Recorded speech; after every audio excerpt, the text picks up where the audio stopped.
That's how we have arrived at the close of this century without a clear understanding or belief in the cardinal principles of the Constitution, the separations of powers, and the principle of federalism.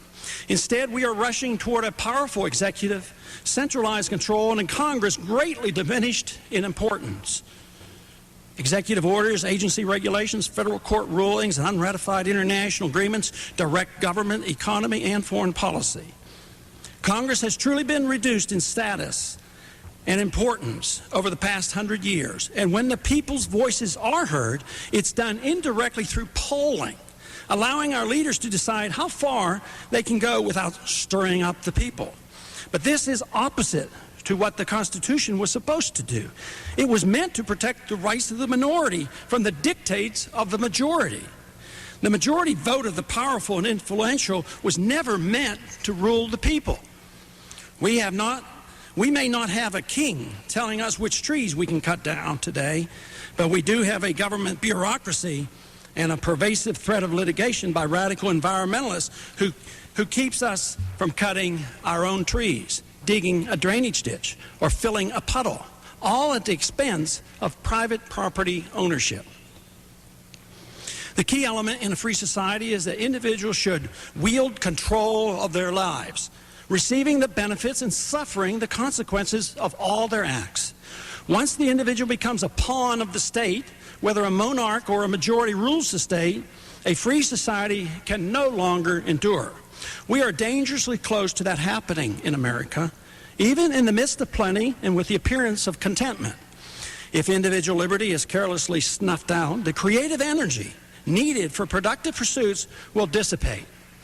Government produces nothing, and in its effort to redistribute wealth can only destroy it. Freedom too often is rejected, especially in the midst of plenty, when there is a belief that government largesse will last forever. This is true because it's tough to accept personal responsibility, practice the work ethic, and follow the rules of peaceful coexistence with our fellow man. Continuous vigilance against the would-be tyrants who promise security at minimal cost must be maintained. The temptation is great to accept the notion that everyone can be a beneficiary of the caring state and a winner of the lottery or a class action lawsuit. But history has proven there is never a shortage of authoritarians, benevolent of course, quite willing to tell others how to live for their own good. A little sacrifice of personal liberty is a small price to pay for long-time security. It is too often argued. I have good friends who are in basic agreement with my analysis of the current state of the American Republic, but argue it's a waste of time and effort to try and change the direction in which we are going.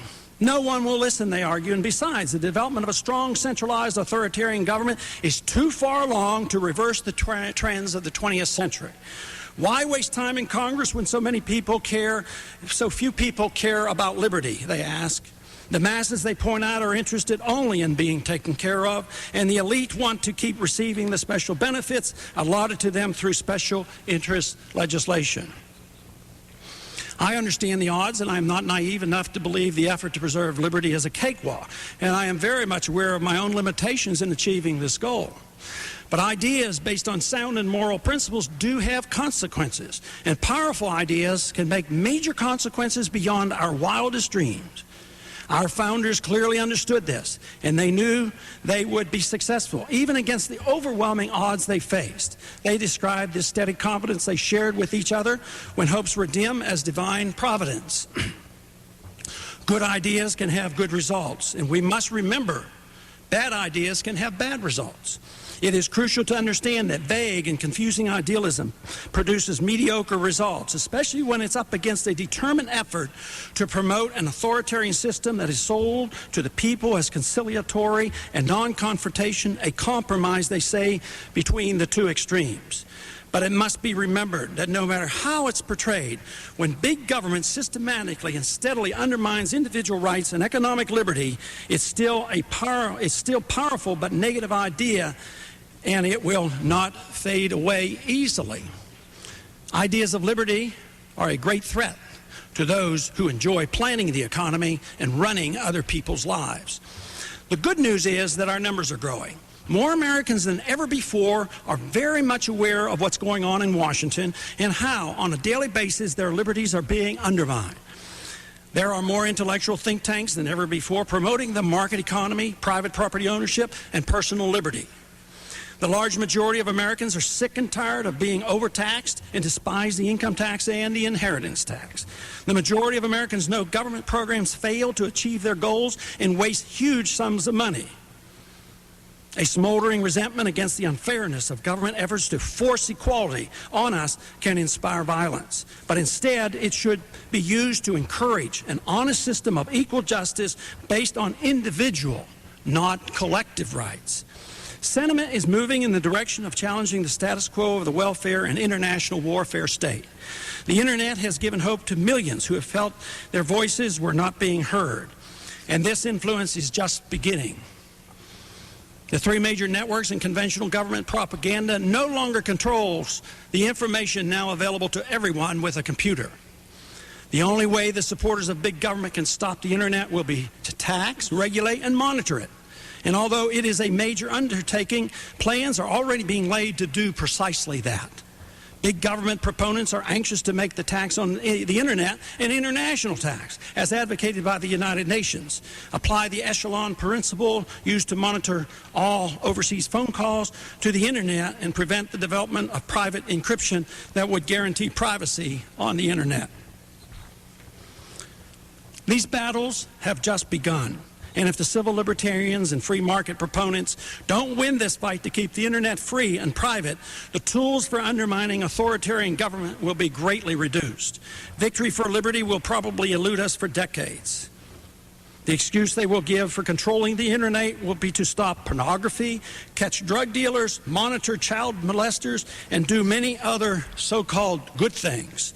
We should not be deceived. We face tough odds, but to avoid battle or believe there is a place to escape to someplace else in the world would concede victory to those who endorse authoritarian government.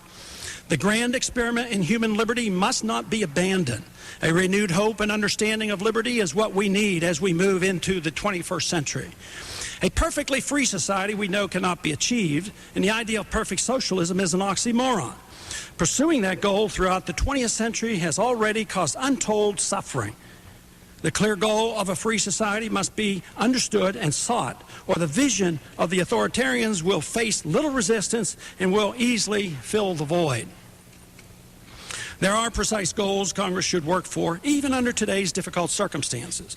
It must preserve, in the best manner possible, voluntary options to failed government programs. We must legalize freedom to the maximum extent possible. 1. Complete police protection is impossible. Therefore, we must preserve the right to own weapons in self-defense. Number 2, in order to maintain economic protection against government debasement of the currency, gold ownership must be preserved, something taken away from the American people during the Depression.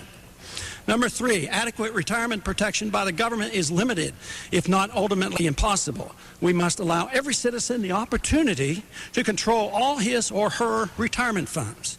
Number 4, government education has clearly failed.